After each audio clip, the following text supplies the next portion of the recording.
Inilah 6 adab kepada orang tua yang masih sering kita langgar, yang wajib kita ketahui. 1. Tidak meninggikan suara.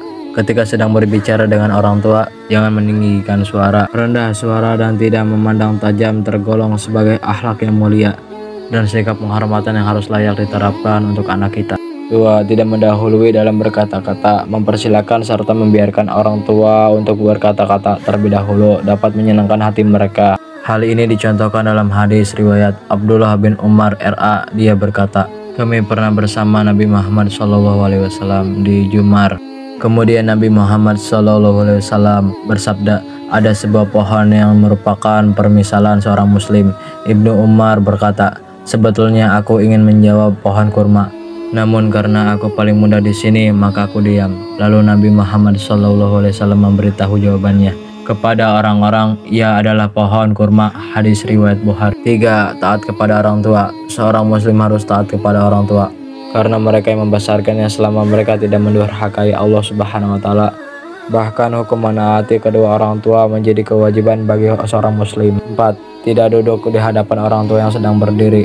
Larangan ini terdapat dalam sebuah hadis dari Jabir. Ia berkata, Nabi Muhammad SAW sedang sakit, lalu kami sholat di belakang beliau, sedangkan beliau sholat sambil duduk, dan Abu Bakar mengeraskan bacaan takbirnya. Lalu Nabi Muhammad SAW menoleh kepada kamu.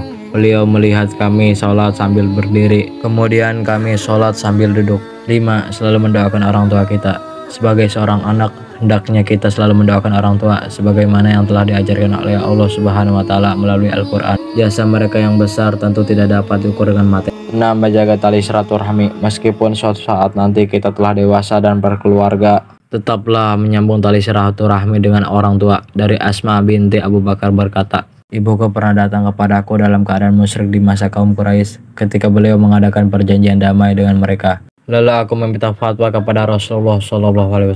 Aku berkata, wahai Rasulullah, ibuku datang kepadaku karena berharap bertemu denganku. Bolehkah aku sambung hubungan dengan ibuku? Rasulullah menjawab, ya, sambunglah hubungan dengan ibumu. Hadis riwayat Muslim. Saya ucapkan terima kasih kepada Anda yang sudah menonton video ini. Semoga video ini bisa bermanfaat untuk Anda.